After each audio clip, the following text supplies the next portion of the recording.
Hello, kumusta tayo lahat? Nagpapasalamat ako kay Almighty Father dahil He has set us apart, no? From other people. Ano yung He has set us apart from other people? Inihiwalay niya tayo sa ibang tao dahil tayo ay kanyang mga followers. At dahil kay Jesus Christ na mayroon tayong faith. Hindi tayo maliligtas kung wala tayong pananampalataya kay Jesus Christ. Kung hindi tayo titiwala kay Jesus Christ, hindi tayo masasave. Dahil kaya tayo maliligtas dahil kay Jesus Christ, daladala natin yung pangalan ni Jesus Christ. Dahil yung pangalan ni Jesus Christ ang ina-acknowledge ni Almighty Father at wala nang iba. Kaya lagi tayo magpasalamat kay Jesus Christ at sa tatay natin dahil mahal niya tayo. Dito sa Psalm chapter 4 verse 3, "But know that the Lord has set apart for Himself him who is godly." Kung maka-Diyos tayo, inihiwalay niya tayo sa iba. "The Lord will hear when I call to Him." At papakinggan niya tayo. Kung tatawagin natin siya, gagamitin natin ang pangalan ni Jesus Christ. No? Yun ang utos sa atin ni Jesus Christ, di ba? Gamitin natin yung pangalan niya na. Kaya nga, di ba, pag-pray tayo. In Jesus' name we pray. Amen. Si Jesus Christ, makapangyarihan siya. Yung blood niya, makapangyarihan. At dahil sa kanyang body na inalay niya, kaya tayo ay maliligtas dahil kahit minsan hindi siya nagkaroon ng kasalanan. Siya ang the best offering kay Almighty Father. Kaya kung tayo sa sarili natin magtitiwala, hindi tayo maliligtas. Kung ibang tao ang pagtitiwalaan natin, hindi tayo magliligtas. Si Jesus Christ lang.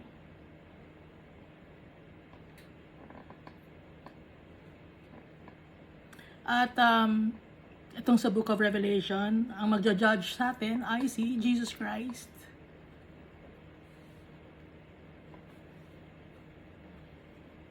So nung nabasa naman natin, di ba yung Revelation, chapter 1, chapter 2, si Jesus Christ yun. Okay? Nautos ni Almighty Father kay Jesus Christ, na si Jesus Christ naman utusan niya yung kanyang mga angels. At alam natin na sabi ni Jesus Christ, "The Father and I are one." Kung ano ang ipinag-uutos ni Almighty Father. Agree din doon si Jesus Christ. At kung ano ang desisyon ni Jesus Christ, agree din doon si Almighty Father. Kaya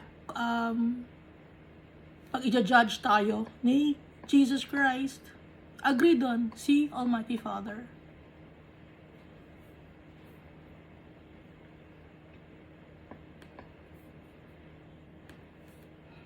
Kaya ang pagtitiwala natin pangalan ay si Jesus Christ.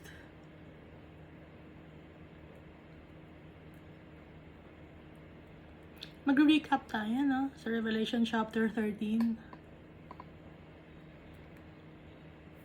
So, dito sa Revelation chapter 13, lumabas na yung beast. Kasi yung beast na yon. So, yung dragon, kilala na natin dragon, di ba? Siya si Lucifer, the angel of light.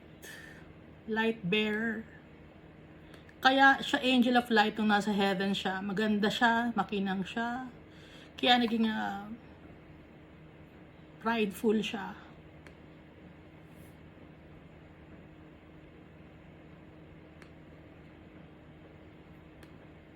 Ngayon itong beast naman na to, kinokontrol siya ni Lucifer. Kasi, yung gawain ng dragon na si Lucifer, sinusunod ng beast. Yung beast, merong 7 heads. So, alam na natin yung 7 heads, di ba? Yung 7 hills or 7 mountains dito sa mundo na may 10 horns. Siya ay parang leopard dahil sa naka-camouflage siya. Dito sa Revelation chapter 17, makikita mo dito in-explain kung sino or ano yung 7 heads. So dito sa Revelation chapter 17, in-explain niya yung nandito sa Revelation chapter 13. Yung 7 heads, 7 mountains, or 7 hills on which the woman sits. So yun yung 7 continents. Yung 7 continents natin, di ba? Tapos, nakalagay dito sa Revelation chapter 13 is na nagkasakit yung isa. So, alam naman natin yung Africa, nagkasakit siya. Kaya nga, diba, nagkaroon ng mga kanta na yung We Are the World. Kasi nga, nagtulong-tulong yung mga bansa or mga organization para matulungan yung Africa. Ngayon, itong 7 kings naman, 7 powerful group or country or entity, organization, or kingdom.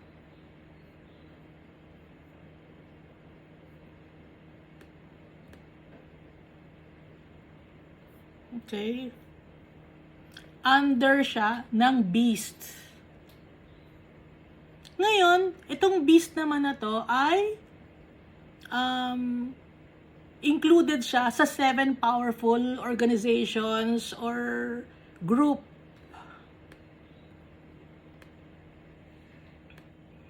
Na lalabas din siya as the 8th king.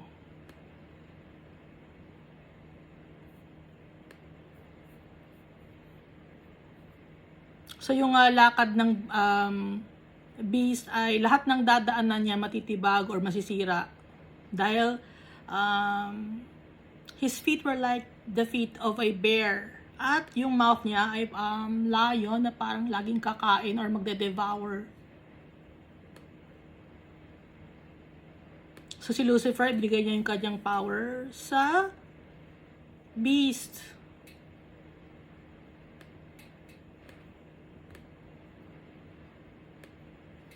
Sa physical, no? Hindi mo makikita eh. No?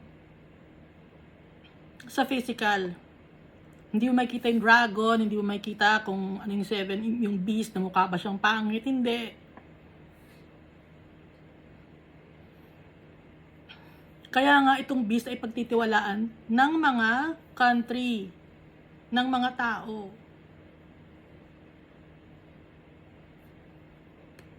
So, ang beast na to ay meron siyang having a form of godliness but denying its power. Ano niya ibig sabihin nun? Nasa 2 Timothy chapter 3 verse 5. Yung beast, kunyari, it's for the good of the people. Pero, deny niya ang power ni God. So, yung goal ng beast ay para gumanda ang lugar, gumanda ang mapalago ang mga bansa, mapalago ang buhay ng tao. Pero, he is denying God. Hindi niya ina-acknowledge si God. So, pag tayo ay nagtitiwala sa sarili natin, hindi natin ina-acknowledge si God, sino ang gino-Diyos natin? Yung sarili natin. So, yun ang gusto ni Satanas. Okay? Dapat laging i-acknowledge natin si Almighty Father. Ang pagka-create ng mundo na to, si Almighty Father. Hindi natin kayang kontrolin ang environment. Hindi natin alam yung future. Kaya itong beast, ang daming plano nito for the betterment of this sector in society. Ang dami niyang plano. Pero hindi niya ina-acknowledge si God. At saka, meron siyang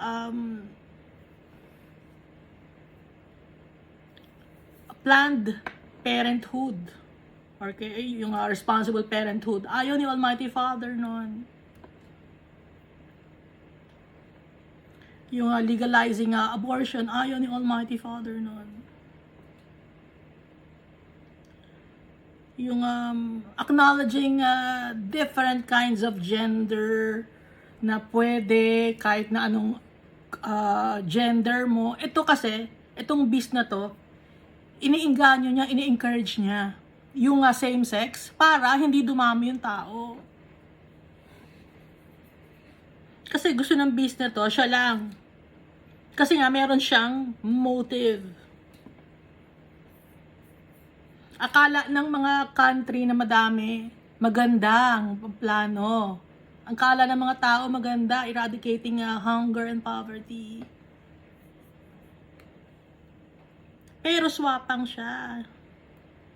Underlying ng mga ganong kanyang mga motives, merong mga clauses na hindi makatao.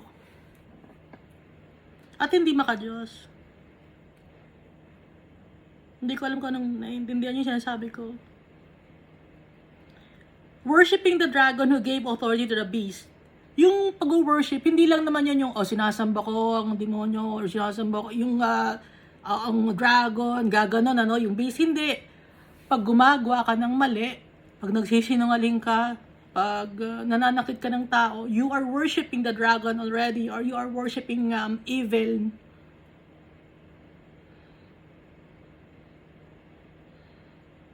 Ganon ang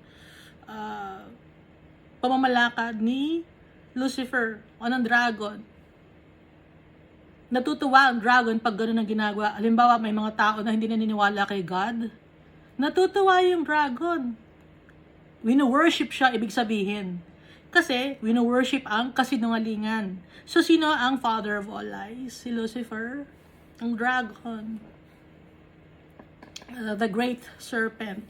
So, di ba yung dragon may paa siya? Yung ahas, walang paa, di ba? Kasi nga, isinumpa siya ni Almighty Father na mag-move na lang siya sa ground without feet, pero ang gagamitin niya ay ang kanyang belly.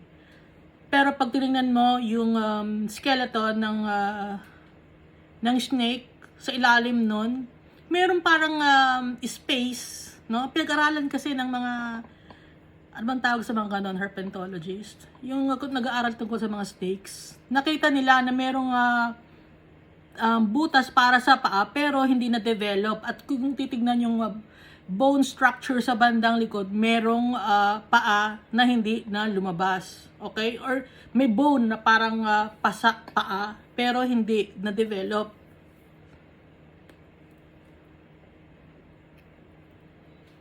Yung mga blasphemous things na sinasabi ng beast, ito yung itinataas niya lagi yung sarili niya. Hindi niya ina-acknowledge si God.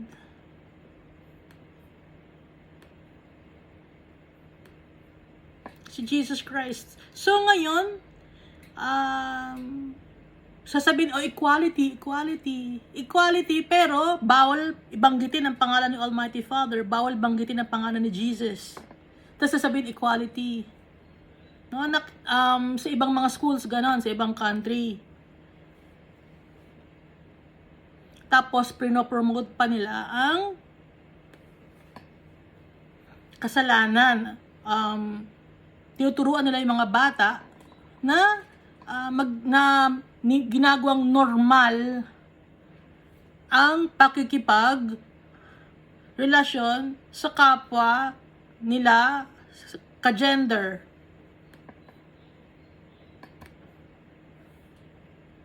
Na ayaw ni Almighty Father. Hindi natin sila ginajudge. Gusto natin silang tulungan, pero ayaw nila at sasabihin nila, ginajudge natin sila. Pero mahal natin sila, gusto natin silang tulungan, ayaw nila.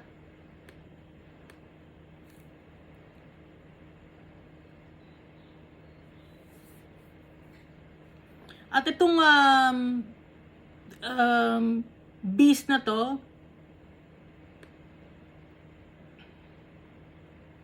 itinatago niya yung pangalan ni Almighty Father, itinatago niya yung na-created ni Almighty Father ang mundo na to. Puro kasinungalingan ang ginagawa niya para lang mapagtakban the existence of our Holy Father and Jesus Christ. And all those who dwell in heaven. Nakalagay dito. Sa verse 6, then he opened his mouth in blasphemy against God, to blaspheme his name, his tabernacle, and those who dwell in heaven. Dito sa verse 7, it was granted to him to make war with the saints and to overcome them. So inalaw ni Almighty Father na makipag-away ang beast sa mga saints or sa followers ni Christ at matalo, no? So ngayon konti lang ang mga followers of Christ na totoo. And authority was given to him over every tribe, tongue, and nation. Binigyan ang authority ang beast sa lahat ng tao, lahat ng nasyon, lahat ng lahi. Sa verse 8, all who dwell on the earth will worship him. Sasambahin nila ang beast. Ngayon, pag sinamba nila ang beast, sinasamba na rin nila si Lucifer. Kung ano yung directive ng beast, form of worship na yon, no? Na, uy, ang galing ng beast, ang galing niya, ganito ang mga plano niya na matutupad to. Yun ang form of worship. Sila ngayon, yung name nila ay hindi nakasulat sa Book of Life of the Lamb, slain from the foundation of the world. Nakakalungkot, no? Na yung mga tao na they encourage the works of the beast, they support the beast, hindi nakalagay yung name nila sa Book of Life of the Lamb. Wala yung name nila sa listahan na mapupunta in heaven to be with Jesus and the Almighty Father.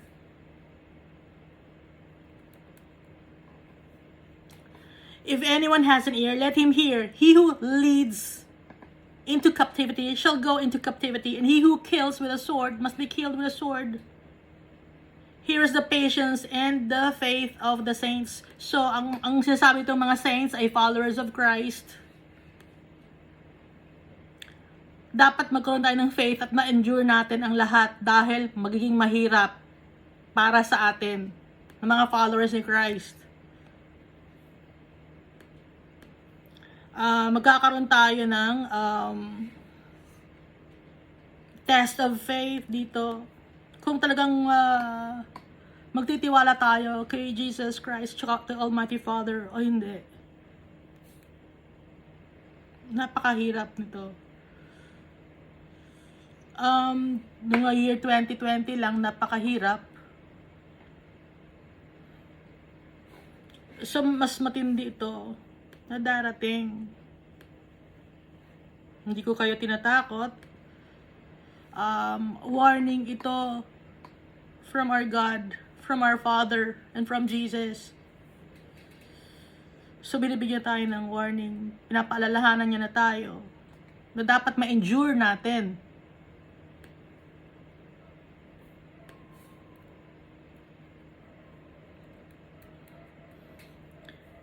Tapos, merong darating na isa pang beast. Okay? So, may first beast, may pangalawang beast.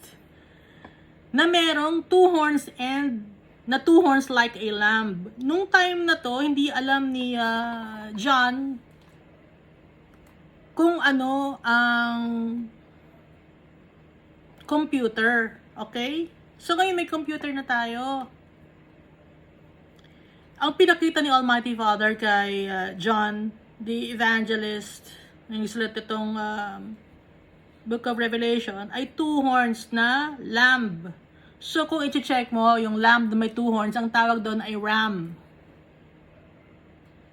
So, ang ram ay important component ng isang computer.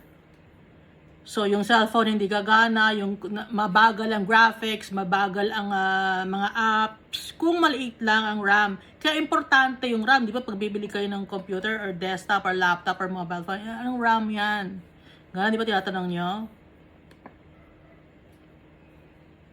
and spoke like a dragon. Nung time ni ng mga 1900s, kung babasahin to, hindi talaga ito may intindihan. Ngayon, nakikita natin na possible na ito dahil nakikita na natin yung technology ngayon.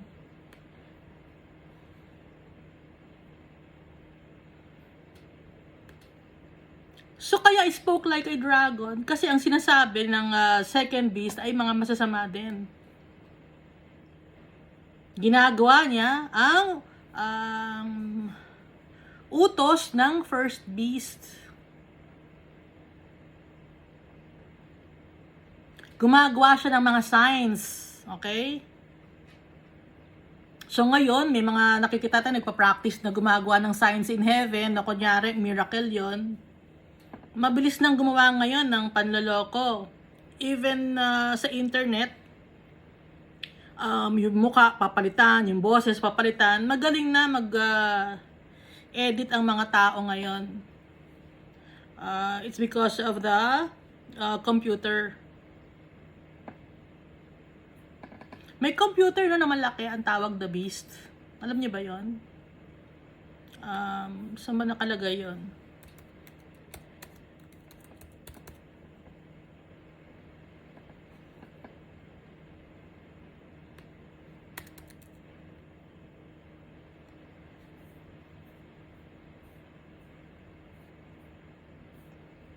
Madami siyang isang building puro siya computer.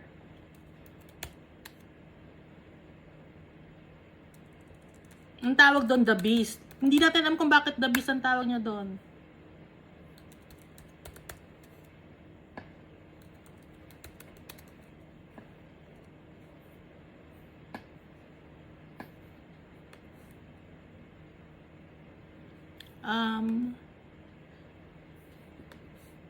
Supercomputer siya.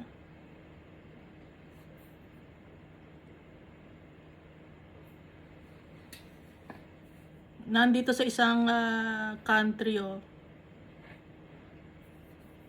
Kayo na kaya maghanap. Nasa isang country, ang pangalong computer, The Beast. Okay? Pero hindi siya yung The Beast.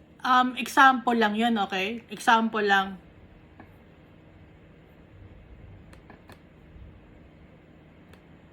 At makakapanloko siya. Okay, nag-exercise siya ng authority ng first beast. Nagpe-perform siya ng mga miracles, gaya ng sa sky, pwede niyang palitan yung ilaw ng langit, yung gumagamit siya ng mga computer generated imagery. So nakakapanloko siya sa mga tao dito sa mundo. Ang dami kahit nga 'di ba sa internet pwede kang maloko ng mga tao sa internet kasi papalitan yung mukha mo, papalitan yung name mo, papalitan yung salita mo, madami nang magagawa. He was granted power to give breath the image of the beast. Gagawa rin ng image, no? Naintindihan nyo? Gagawa rin ng image. Magiging buhay ang image ng beast. At yung image ng beast ay makakapagsalita.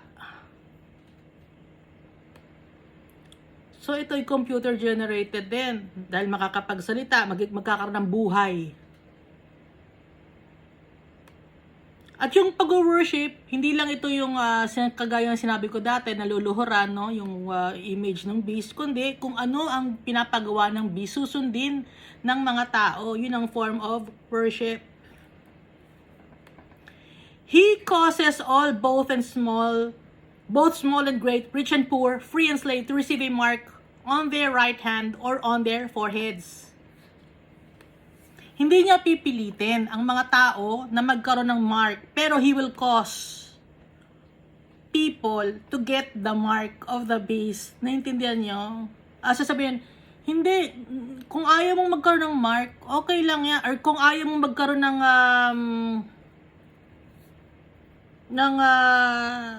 sa katawan ng kung ano mang marka, okay lang yon. Pero hindi ka makakakain eh. Paano ba yan? Pero okay lang kung ayaw mo, di wag. Ganon, no? So ngayon mapipilitan ang mga tao. Kasi yung mark na yon on their right hand or on their foreheads, no one may buy or sell except one who has the mark of the name of the beast or the number of his name. Yung number of his name ay 666. For it is the number of a man. So yung ilalagay sa tao, sa kanilang yung mark na sa kanila, sa kamay nila at sa or sa forehead nila, merong nakalagay na 666, pero hindi mo makikita yon na nakalagay 666, okay? Hindi mo makikita yon, hindi yun makikita visually. Makikita lang yon pag may itinatapat na sa ilaw or sa computer or sa dun lang makikita. Parang number, okay? Dun lang makikita ito.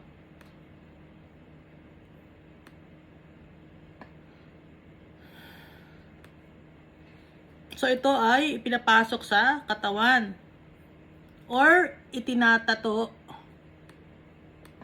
Alam niyo ba na yung mga animals, no?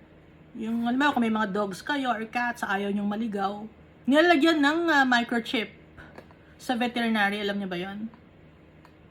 At meron din sa yung mga hayop sa dagat, gaya ng mga turtles, ng mga sharks, or kung ano-ano naman, ano pa ba yung mga nilalagyan ng mga marks or chip, microchip, para ma-detect nila kung nasaan lugar ang mga hayop nagpupunta-punta. Yung whale, minsan nilalagyan din nila, pag nakakahuli sila ng whale, ilalagyan nila ng gano'n, in-injection na nila, tapos kawalan din nila para makita nila kung saan nagpupunta.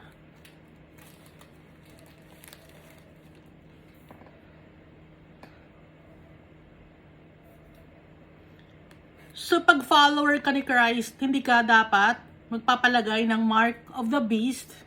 So, dapat kaya tayo aware, binabasa natin to. Dahil, kahit follower ka ni Christ, mahal mo si Jesus Christ, mahal mo si Almighty Father. Pero pag nagkaroon ka ng mark of the beast, hindi ka na makakapunta in heaven. Mapaporfeit mo ang heavenly kingdom.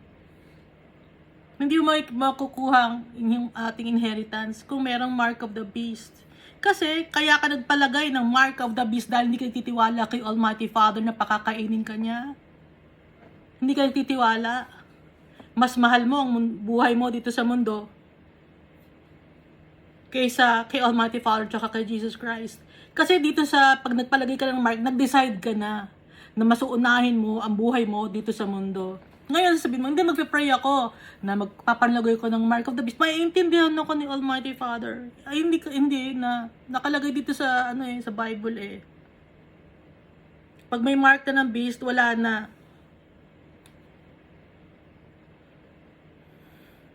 Kung ano ang nakalagay dito sa Book of Revelation, lahat ng Bible, kung ano nakalagay, ito na yon.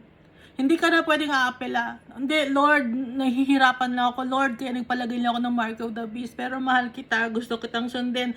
Tanggalin na natin tong mark of the beast na to. Hindi na. Kasi nakapag-decide ka na. Kaya nga, sabi dito, dito matitest ang endurance and faith ng mga followers of Christ. Dahil pati ang mga Christians ay magpapalagay din ng mark of the beast.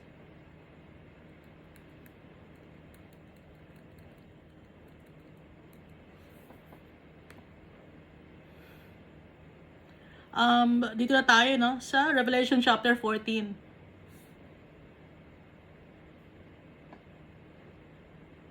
Kasi kaya ka nagpalagay ng mark of the beast kasi minamahal mo ang buhay mo dito sa mundo. Baka sasabihin, hindi ko alam na mark of the beast pala yon. Kaya nga natin binabasa yung Bible. Para alam natin. Binibigyan tayo ng warning ni Almighty Father dito.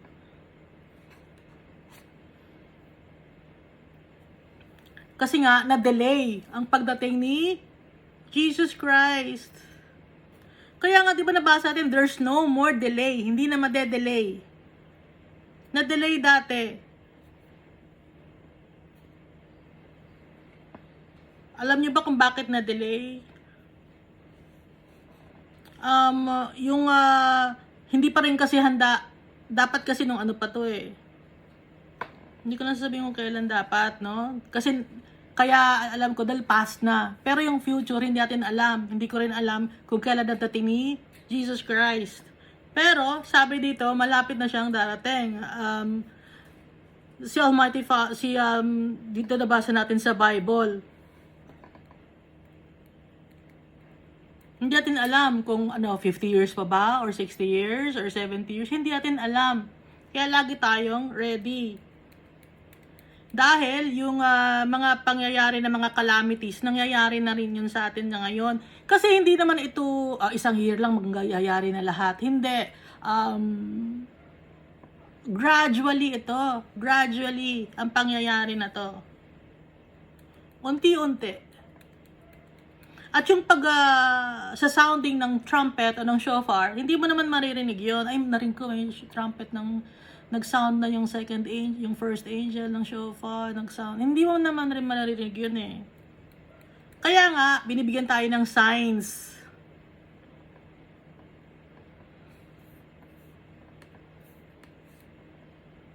Nagkakaintindihan ba tayo? Tapos, si Jesus Christ, bago siya bumalik sa heaven, nung tinuturuan niya yung kanyang mga apostles, nagbigay siya ng mga parables. So, itong mga parables na to, ito ay patungkol sa kanyang second coming. Yung parable of the tares, the parable of the 10 virgins, parable of the sower, parable of the net, parable of the workers in the vineyard, parable of the wedding banquet, parable of the great feast, parable of the shrewd manager, parable of the weeds, no? At iba pa, madami pa na parable na nagpapatungkol sa ihihiwalay ni Jesus Christ at saka ni Almighty Father yung mga tao. Yung mga faithful sa Kanya, kay Jesus Christ at kay Almighty Father, ihihiwalay sa mga tao na hindi faithful. Yung mga hindi faithful itatapon sa apoy. At yung mga faithful saan dadalhin? Sa kaharian ni Almighty Father.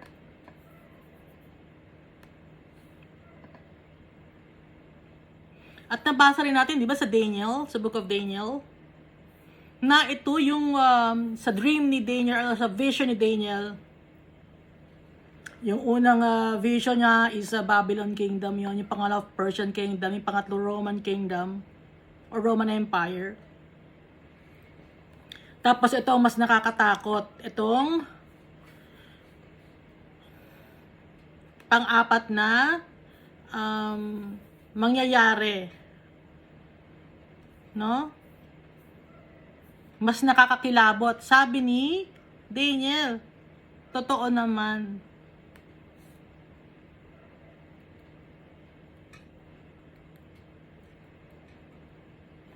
So dito tayo sa Revelation chapter 14. And then I looked and behold a lamb standing on Mount Zion, and with him 144,000. So kilala na natin itong 144,000. Ito yung mga tribes of Israel. 12 tribes of Israel na hindi kasali si Dan at saka si Ephraim. So imbisa si Ephraim, yung tribe ni Manasseh ang nailagay dahil sa kay Gideon, having his father's name written on their foreheads. And I heard a voice from heaven like the voice of many waters and like the voice of loud thunder. And I heard the sound of harpists playing their harps. Sabi ni John, yung lamb si Jesus Christ to. So kasama niya yung 144,000 na lalaki ito, no? Lalaki. Okay? May mga, ulitin ko naman, may nagsasabi sa inyo na kayo to. Walang mga anak tong mga to. Okay? Babasahin natin, ha? Para, kasi, yung iba, feeling nila sila to. Naka-describe dito kung sito 144,000 na mga tribes of Israel. They sang, as it were, a new song before the throne, before the four living creatures. Yung four living creatures, yung katangian ni Almighty Father. And the elders, yung 24 elders. And no one could learn that song except the 144,000. Baka nagtataka kayo, saan galing yung 144,000? So dun sa Old Testament, nagbe-preach dun yung mga prophets, diba? Nag-share ng Word of God yung mga prophets dun. So, sa mga sinashare nila ng mga Word of God, diba inutusan si Daniel, si Isaiah, si Jeremiah, sila Micah, Nahum, Obadiah. Ngayon, sa mga sinashare nila or nasasabihan nila about kay God, merong dong mga lalaki ang faithful followers of God who were redeemed from the earth.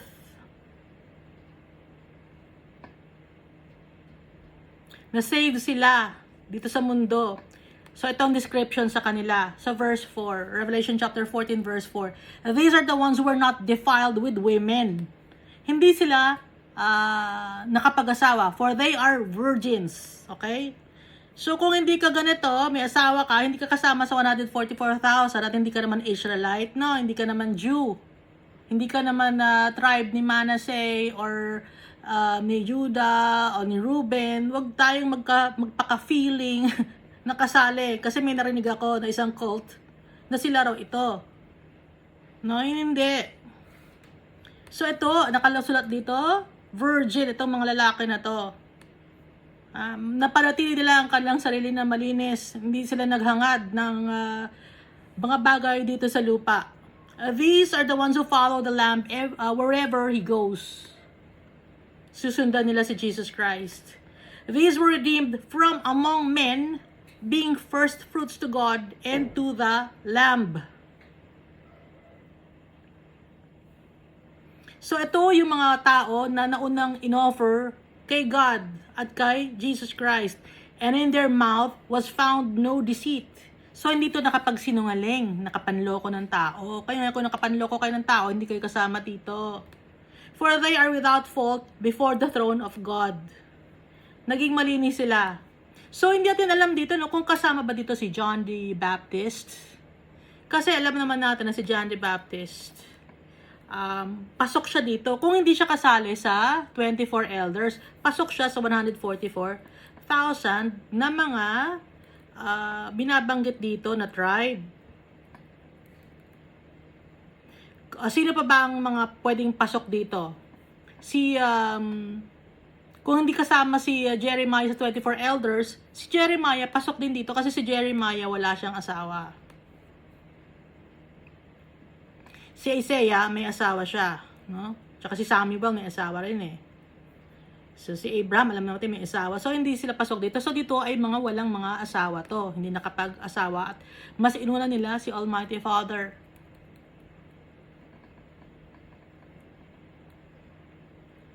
So hindi natin alam kung si Elijah ba ay kasali sa 24 elders. Ngayon kung hindi siya kasali sa 24 elders, pasok siya rito sa 144,000.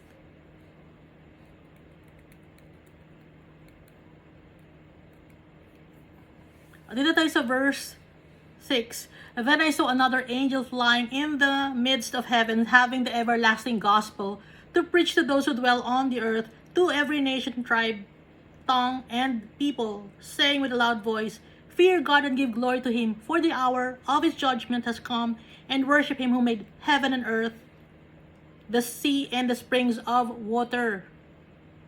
Sabi ng angel na nakita ni John na lumilipad, yung unang angel. So, ang pagpapreach nito ng gospel sa mga tao.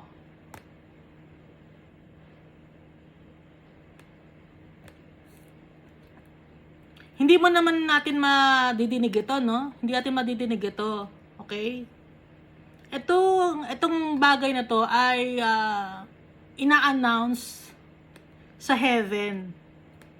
Dito sa lupa, hindi natin ito maririnig. Itong verse 8, and another angel followed, sa pangalawa na tong angel, saying, Babylon is fallen, that great city, because she has made all nations drink of the wine of the wrath of her fornication. So, inaalaw ng, yung Babylon kasi, ito yung unang empire, malaking empire na naging vision ni Daniel. Kino-consider ang earth na Babylon. So, her, ang tawag dito, her. She has made. Tsaka her. So, babae, ang pag isang lugar, babae, no? Or, Mother Earth, ganon. Or pag isang nation, babae rin. Ang pagkaka-describe. So, dito sa Babylon, sakop din ito yung Tower of Babel. Okay? So, ibig sabihin itong Babylon masyadong mayabang. So, tayo, naging mayabang na tayo. Yung mundo natin naging mayabang na. No? Hindi na natin na-acknowledge si God. Kinalimutan na natin siya, yung kanyang mga kautusan.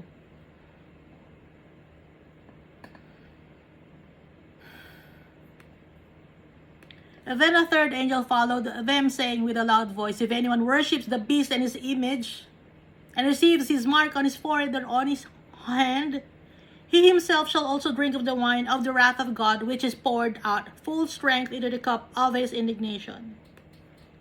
Kung sino man ang nag-worship sa beast at sa kanyang image, kung nakareceive siya ng mark sa kanyang forehead or sa kanyang hand, makukuha rin niya ang galit ni Almighty Father. Kahit sabihin mo, hindi, Christian ako eh. Oo, Christian ka. Sinasabi mo na Christian ka, pero wala kang pananampalataya, hindi ka nag-endure. Nagpalagay ka ng mark of the beast sa kamay mo. Eh, hindi ko naman alam na yung mark of the beast pala yun. Hindi ka aware? Ha? Ibig sabihin, hindi ka ba nagbabasa ng Bible? Ba't hindi mo alam? He shall be tormented with fire and brimstone in the presence of the holy angels and in the presence of God. So, susunugin. Sa impyerno, makikita. No? Kita naman eh. Makikita ni Jesus. Makikita ni Almighty Father. Kasi hindi ka nagtiwala sa kanila. Mas pinili mo yung buhay mo dito sa lupa. And the smoke of their torment ascends forever and ever. Yung apoy, yung amoy, mabaho ang amoy na to. Hindi to mawawala yung usok. Kasi nga, yung apoy hindi matitigil. Dahil madumi, gustong puksain yung kadumihan, hindi matitigil ang pagbuksan ng kadumihan dahil yung kadumihan ay nanunuot na. And they have no rest day or night who worship the beast and his image and whoever receives the mark of his name. So ito yung hindi ko kayo tinatakot. Ito yung hindi naman sa iyo yung i-announce no? Hindi naman i-announce so ito na yung mark of the beast. Hindi natin alam. Okay? Hindi natin alam kung ano ang kung kailan darating ito. Hindi natin alam. Pero binibigyan tayo ng warning na pagka nagka-receive ka ng mark of the beast, yun na yun. Hindi ka na, wala ka ng second chance. Kung sa ngayon nagkakasala tayo kay Almighty Father, may chance pa tayo. Wala tayong mark of the beast eh. Pero kung nagkaroon ka na ng mark of the beast, sinamba mo na siya, ibig sabihin nun, siya na ang pinili mo. Kitang-kita na yung proof na siya ang pinili mo kaysa kay Almighty Father. Wala kang faith kay Almighty Father. Kahit sabihin mo na ikaw ay isang leader ng malaking organisasyon, ng Christian, marami kang taong na hikaya to follow God, marami kang yung testimony mo, marami taong na bless sa testimony mo. Pero kung nagpalagay ka ng mark of the beast, wala din yon. Hindi mo makukuha ang inheritance.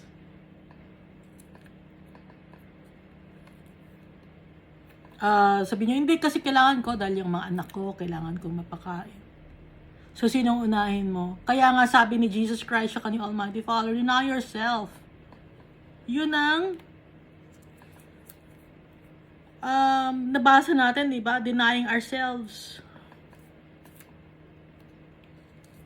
Take up our cross and follow Him. May mga tao na, alam ba, magulang mo, hindi kailangan magpalagay ka niyan. Kaya nga mag-aaway-away eh. May magsusumbong na hindi nagpalagay ng mark yung anak ko. Paano yan? Hindi, wag natin, kasi sakto lang sa isang tao ang mark na to para lang tayo makakain. Ngayon sabihin niya, paano kung hindi magpapalagay ng mark, mamamatay? Hindi magkakaroon ng trabaho, hindi makakapunta sa kung saan-saan.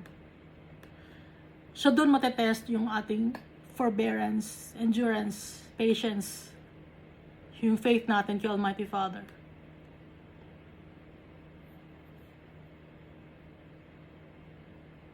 Here is the patience of the saints. Here are those who keep the commandments of God and the faith of Jesus. Sabi ito sa verse 12. Then I heard a voice from heaven saying to me, write, isulat mo, blessed are the dead who die in the Lord from now on. So sa paglagay ng mark ng beast, yung patience natin, dun tayo mag-endure. Kung kaya ba natin walang mark o hindi. Kaya nga nakalagay dito, sabi, boses na rinig ni John, galing sa langit, isulat mo, pagpapalain ang mga taong mamamatay nang dahil kay Jesus from now on. So merong mga taong mamamatay, mga Christians na mamamatay physically.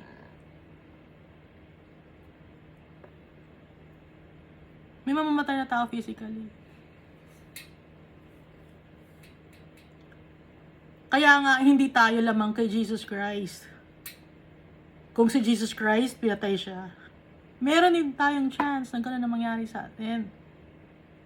Yung mga prophets, pinahirapan, may chance din tayo na gano'n din. Napakahirap maging isang followers of Christ. Kala niyo madali. Kala niyo puro blessing. Ito na, magbibigay ko ng blessing, magiging mayaman ako.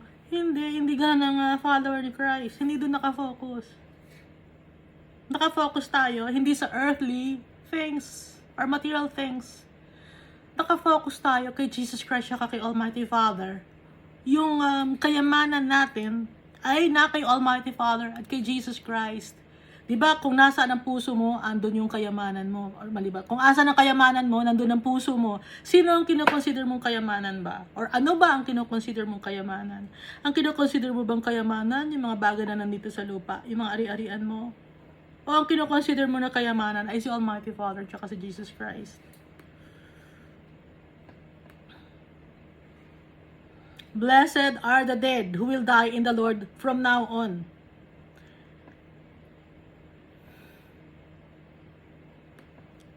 So, inaantay ko dito yung rapture na masusulat dito sa Book of Revelation. Wala nakasulat.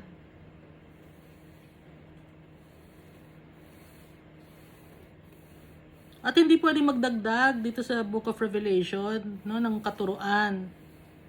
Hindi rin pwedeng magbawas ng katuruan dito sa Book of Revelation. Dahil pa nagdagdag ka ng katuruan, idadagdag sa'yo yung wrath ni Almighty Father. Pag nagbawas ka naman, tatanggalin naman sa'yo ang blessings, yung eternal life. So merong itong Book of Revelation, meron tong nakasealed. Kaya nga nakasealed eh. Pag binabasa, may kaakibat or kasama na blessing.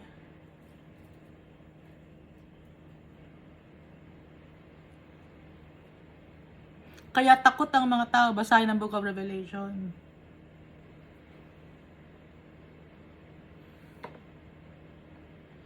Pero tayo hindi tayo matatakot. Kasi salita ng tatay natin to eh. Salita to na Jesus Christ eh. Ba't tayo matatakot?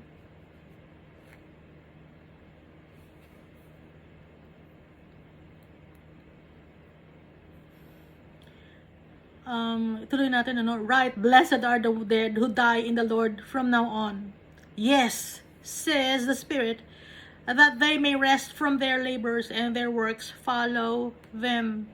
Para sila, yung mga mamamatay sa pangalan ni Jesus Christ, makakapagpahinga na sila sa kanilang mga trabaho at ang kanilang mga ginawa ay susunod sa kanila. Ano yung ginawa na susunod sa kanila? Yung pagiging faithful natin kay Almighty Father tsaka kay Jesus Christ. Marurip na natin yung benefits natin ng pagiging followers of Christ. Kaya dapat mag-endure tayo, maging patient tayo. Kung sa time natin, darating ito, okay? Kung sa time natin, sa lifetime natin. Ngayon, kung pag kinuha na tayo ni Almighty Father, hindi naman dumating sa ngayon si Jesus Christ. Buti hindi natin ma-experience kasi mahirap. Naintindihan nyo? Mahirap. Pag yung mga tao makaka-experience na ito, napakahirap.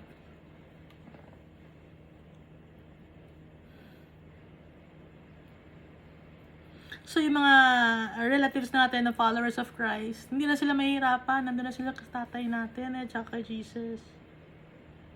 O tayo na lang inaantay natin kung kasali ba tayo dito or kukunin na tayo niya.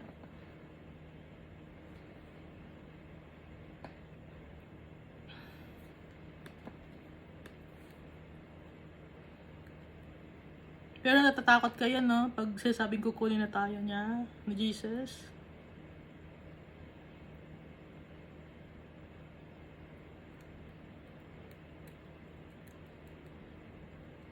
Ang sabi ni Jesus, wag na kayong matakot na pagwagian ko, mundo.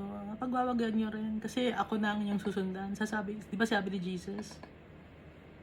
Wag na kayong matakot na pagwagian ko ang mundo. Tapos na. Napagwagian na niya ang mundo ni Jesus Christ.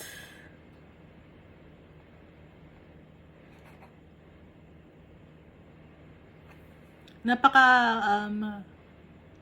konti ng masasave.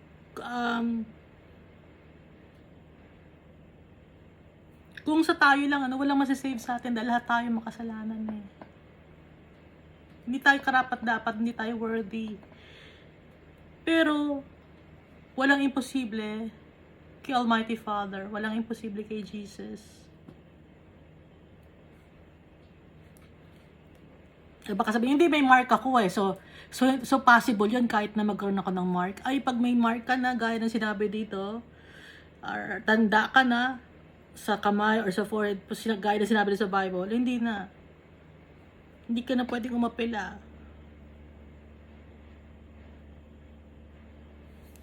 So verse 14, then I looked and behold a white cloud.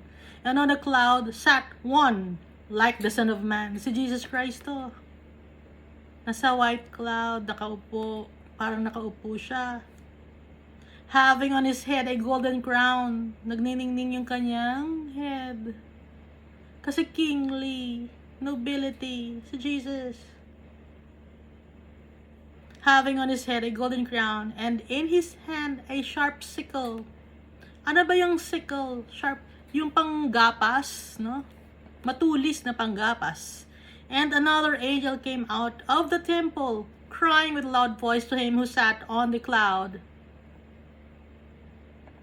So may isang angel naman na galing sa temple, umiiyak or sumisigaw ng malakas na boses kay Jesus na nakaupo sa cloud. Thrust in your sickle and reap. For the time has come for you to reap, for the harvest of the earth is ripe. Sabi ng angel kay Jesus, utos ni Almighty Father. So, eto ngayon na ripe na, no? Yung earth harvest time na. So, ito yung nasa parable, di ba? Gaya nga na sinabi ko dati. Kanina, yung parable na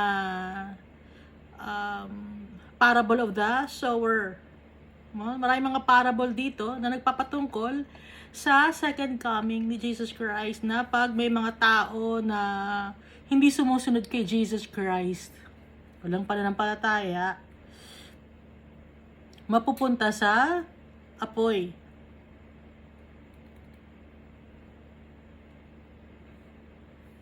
Gaya nitong parable of the tares, no?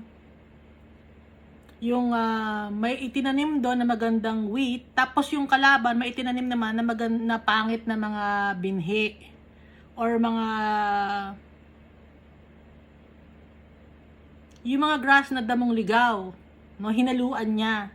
Ngayon ang sabi ng servant, tatanggalin ba natin lahat ng mga tanim, yung mga na itananim ng kalaban? Ang sabi ni Jesus, wag mo nang tatanggalin dahil pag tinanggal natin lahat ng yon, masasama or masasaktan yung mga tao or yung mga tanim na magaganda. Kaya iintay natin na maging matured na yung mga tanim natin, nang sa ganon, sabay-sabay nating i-harvest, sabay-sabay nating isi-segregate. Isi-segregate natin yung maganda, yung wheat, dadalhin sa barn. At yung mga damong ligaw, yung mga hindi naman natin itinanim ng mga pangit na mga pananim, ilalagay sa apoy.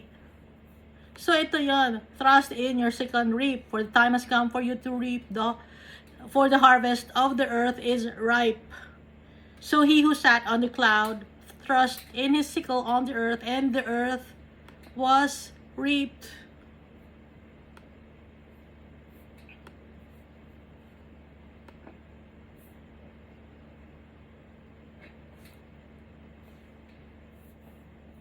So nakalagay ito sa yung parable to? Sa Matthew chapter 13 verse 24, parable of the wheat and the tares.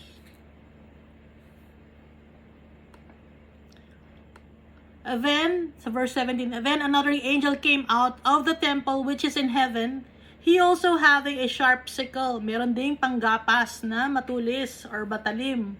Yung angel. Tapos may isa pang angel, and another angel came out from the altar who had power over fire, and he cried aloud, cried to him who had the sharp sickle, saying, thrust in your sharp sickle, and gather the clusters of the vine of the earth, for her grapes are fully ripe.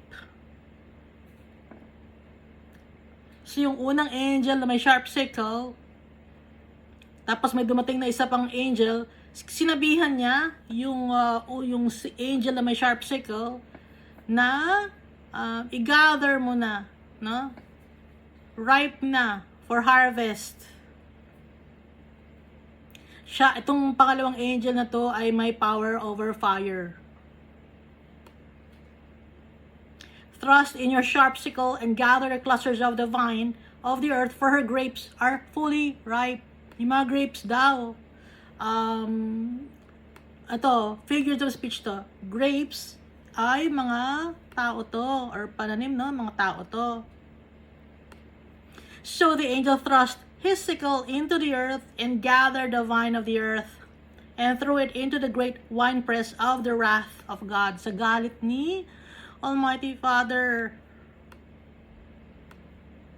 Loving si Almighty Father. Madami na siyang chance na binibigay sa atin. Napakatagal na panahon na niya nag-aantay. Para lumapit tayo sa Kanya, magtiwala sa Kanya, pero matitigas ang ulo natin. Kaya dumarating din yung time na nagagalit siya. Hindi kailangan niyang gawin ito kahit masakit sa Kanya. Kailangan niyang gawin. And the winepress was trampled outside the city, and the blood came out of the winepress up to the horses' bridles for 1,600 furlongs. So, hindi to talaga totally na pinatay, no? Mga tao na to, hindi sila pinatay, kundi sinisimbolize lang nito na sila ay nahusgahan na. Yung mga tao na may mark of the beast, nahusgahan na sila. At they are considered by God as dead already. Kahit walang dugo na dumadanak, no? Na sinabi kasi ng angel, thrust the sickle, tapos lagay na sa great winepress of the wrath of God. Tapos blood came out of the winepress. Kasi yung blood symbolizes life. nawala na sila ng buhay. Spiritual life, wala na. Kundi, na-judge na sila. Hindi sila physically dead, pero dead na sila kahit buhay pa sila. At sila ay nahusgahan na sa impyerno ang punta nila dahil sa kanilang hindi pagiging faithful. Nahusgahan na sila.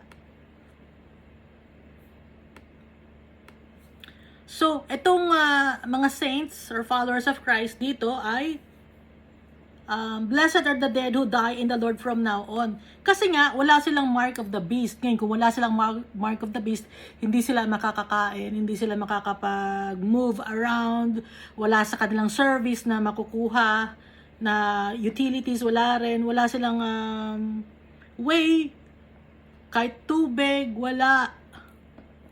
Kaya, mamamatay sila. Physically.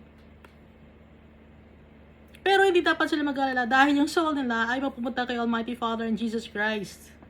Kaya nga, sila ay makakapagpahinga na sa kanilang mga trabaho, that they may rest from their labors and their works follow them. Ngayon, itong mga tao naman na may mark, buhay nga sila physically. Pero spiritually dead na sila.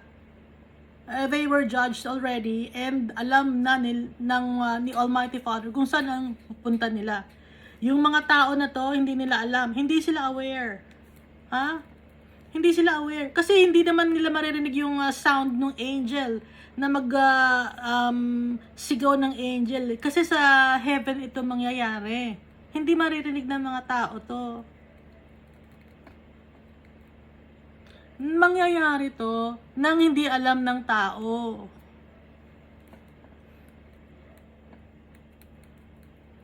Pero may mga signs. Ano yung signs na yon na binanggit ko? Di ba may mga signs na yung 7 trumpet, hindi mo marinig naman may 7 trumpet na yun magsa-sound ng shofar, hindi mo naman maririnig yun eh. Mangyayari na lang sa ano natin, sa environment natin, sa kapaligiran natin. So, mga signs yon. Okay? Tapos, pag may dumating na dalawang anointed by God, servant by God na aawayin ng mga tao, i-disown ng mga tao, kainisan ng mga tao, isa pa ring sign yon.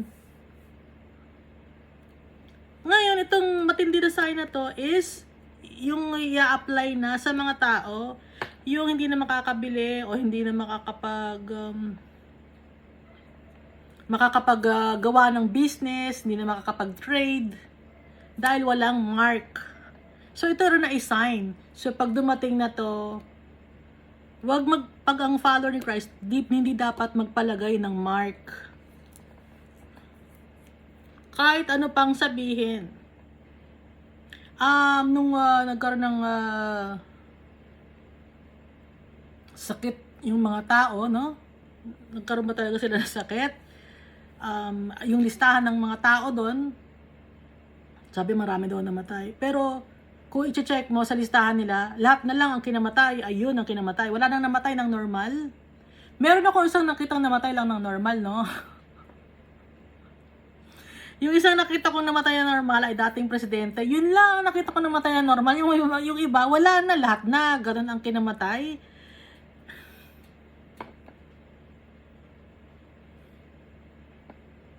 Naintindihan niya ba ako? May isang presidente ng time ng namatay siya ng due to a disease na hindi naman talaga diabetes yata yung kinamatay nun. Pero hindi naman dahil sa sipon, no? Pero bago siya mamatay and after siya mamatay, lahat na ng mga tao ang kinamatay ay yung sipon na tubo na may malagkit na plema. Yun ang kinamatay. Ngayon, kaya yun ang kinamatay na marami sa listahan dahil yun ang pinapapirma. Nakita ko na may kaibigan ako na hindi naman yun ang kinamatay ng kanyang nanay, pero para wala na siyang babayaran sa ospital, pinapirma siya na ang kinamatay niya ay yun dahil may makukuha silang pera. May makukuha silang pera. Hindi ko alam kung saan galing yung pera, pero may makukuha silang pera at wala na silang may makukuha ang pera yung ospital. Tapos yung namatay, wala na silang babayaran sa ospital. Kaya mapipilitan ngayon yung mga mahihirap gawin yon.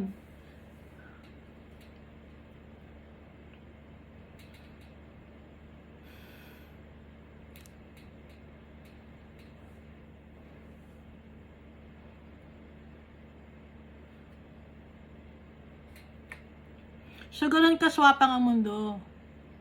Nakikita nyo, swapang ang mundo, ganin. Yun pa lang, hindi na masaya si Almighty Father noon. So, nung time na yun, pinipilit ang mga tao, no, na tusok ng karayom.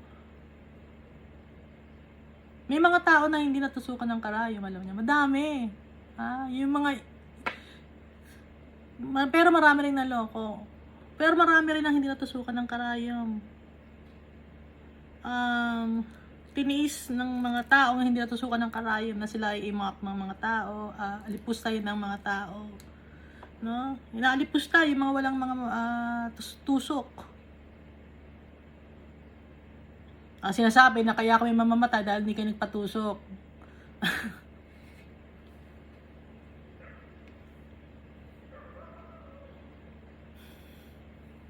Na binigyan ko naman kayo ng warning noon na nasa trial stage pa lang yun, hindi talaga kayo naniwala sa akin, no? Kasi matigas ang ulo ng tao.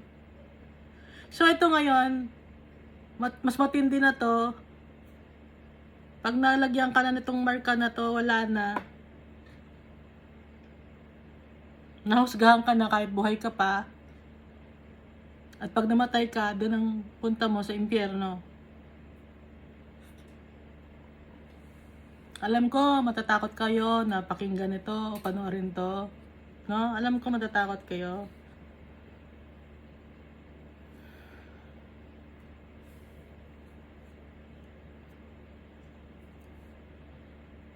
Warning to ni Almighty Father sa atin. Dahil mahal niya tayo. Hindi naman niya gusto mangyari to eh. Pero kailangan. Dahil para mawala na yung mga masasamang gawain. Pero kahit na, no, may patuloy pa rin gagawa ng masama. Dahil si Lucifer, buhay pa rin dito, yung beast nandito pa rin.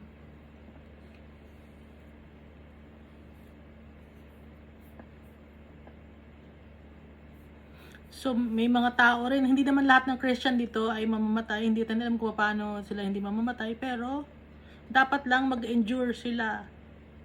Tayo, mag-endure tayo. Pigilan natin yung sarili natin, kaya ba natin? Lord, kaya ko ba? Lord, bigyan mo kami ng kalakasan, Lord.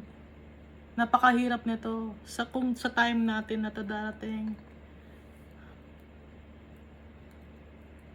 Alam naman natin na yung binanggit ko last time na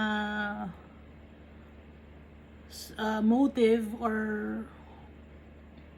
Agenda 2030, no? I-search nyo kaya para malaman nyo, aware kayo. I-roll out yon sa 2030. Pero as we speak, nagmi-meeting na sila. Ngayon, may mga meeting sila. Nakita ko, may mga tapos na silang meeting. Ngayon, may papadating na meeting sa July. Ganun. May mga pag-uusap-usapan sila. Fina-finalize nila, ginagawa ng plansyado, lahat ng mga bagay para sa year 2030, apply na nila yung agenda na having the form of godliness but denying the power of God. Maganda ang plano, pero denying the power of God. Kahit maganda ang plano, kung wala si Almighty Father doon, kung wala si Jesus Christ doon, wala yun. So, tatandaan natin, hindi natin maririnig yung trumpet, no? Hindi natin maririnig yung sound, walang ingay. Pero, yung signs, makikita na natin. Ipag-pray natin na hindi sa ngayon. Dahil napakahirap. para sa ating mga followers of Christ. Yan.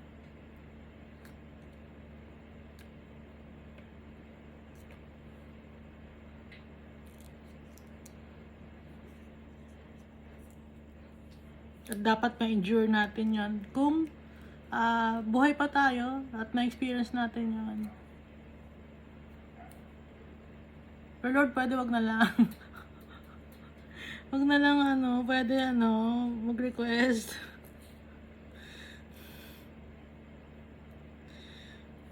Yung mga ayaw, Lord, pwede na lang, kunin mo na lang, Jesus, gano'n.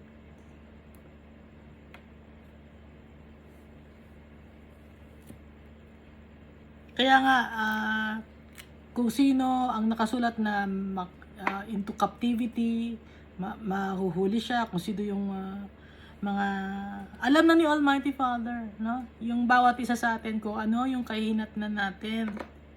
Pero may choice tayo. Okay? Kahit alam na niya, may choice pa rin tayo. Free will.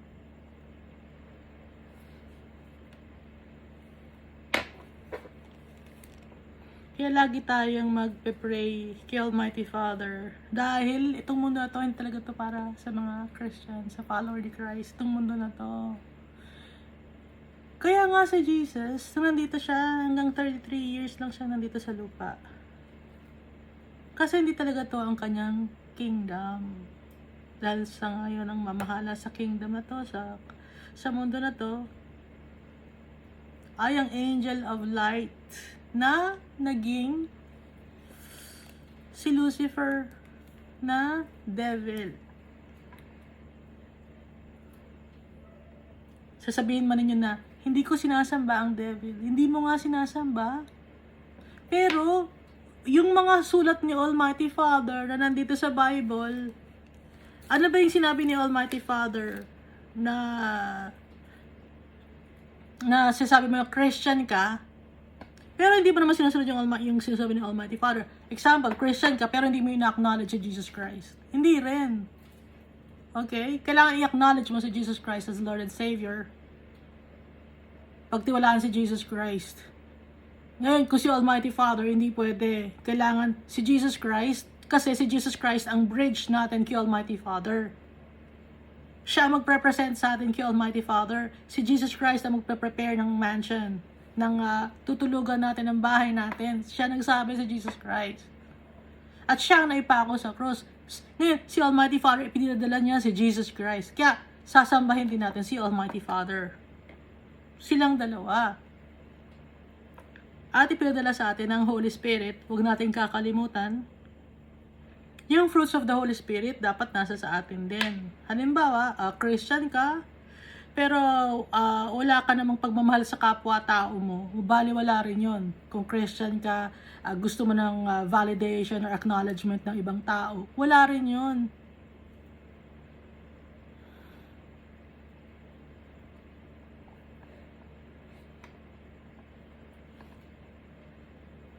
Sa puso natin nakatingin si Almighty Father at si Jesus Christ. Kasi gusto ni Almighty Father at ni Jesus Christ, ang makakasama nila in heaven, yung kaisa nila sa puso at isipan.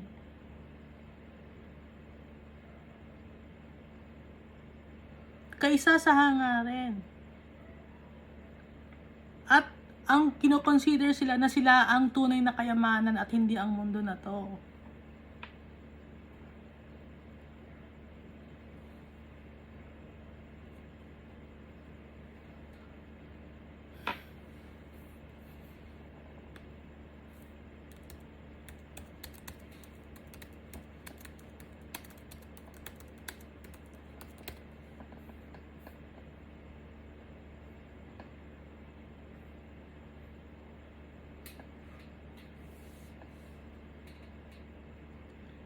Basahin ako dito sa Romans chapter 9 verse 27 and 28.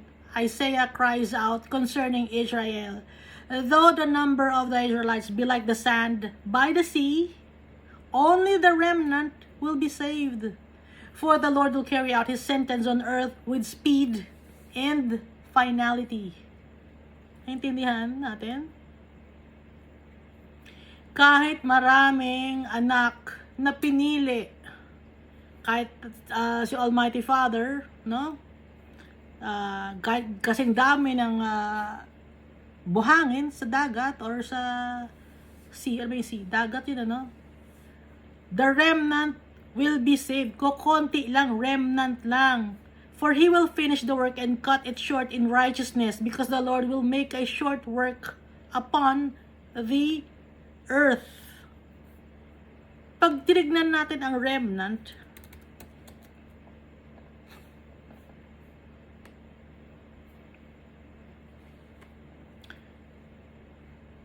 a small remaining quantity.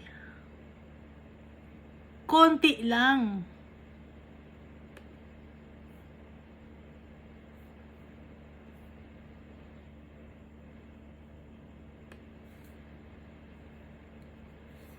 Konti lang ang masisave. Yun yung mga group of people na loyal and faithful kay Jesus Christ at kay Almighty Father sa panahon ng kahirapan.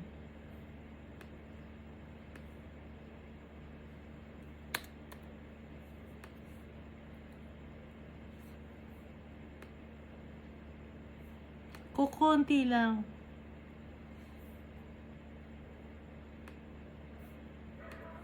Yung faithful lang.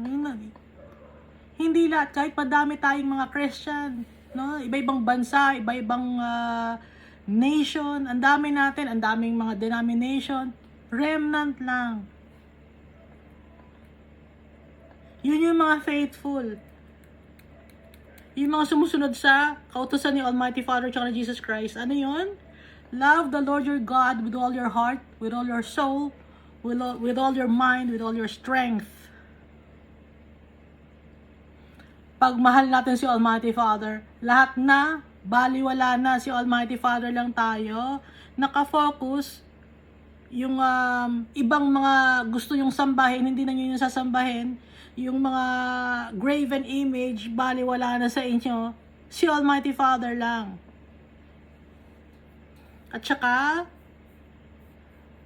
mamahalin natin yung kapwa-tao natin gaya ng pagmamahal natin sa sarili natin. Kasi result na yun ang pagmamahal natin kay Almighty Father. Pagmahal natin si Almighty Father, susundin natin yung ipinagutos niya. Ano ipinagutos niya? Na magkakapagmahal din tayo ng tao. At kung makakapagmahal tayo ng tao, sunod-sunod na lahat, no? Ano pa ba yun? Nasa sa atin na ang fruits of the Holy Spirit. Love, joy, peace, forbearance, kindness, gentleness, and self-control. At pag nasa sa atin na rin yun, madadagdagan naman ngayon ang ating gifts of the Holy Spirit.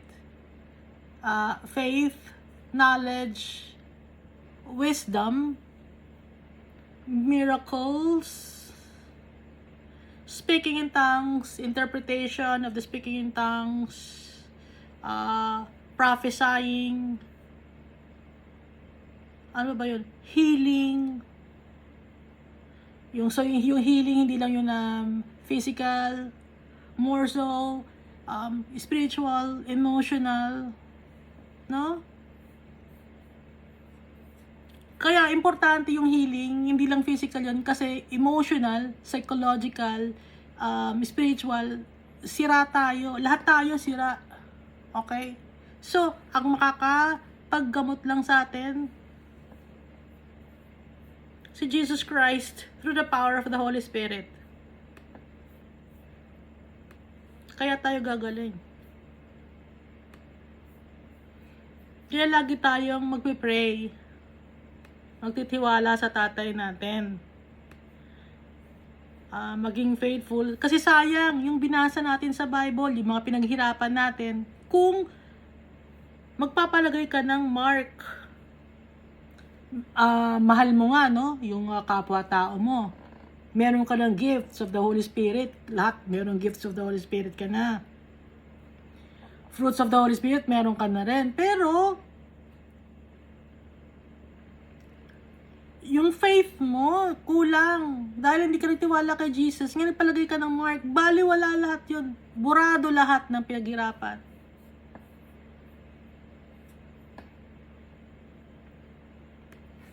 Yung pagpa-persecute sa'yo ng mga tao, burado lahat yun.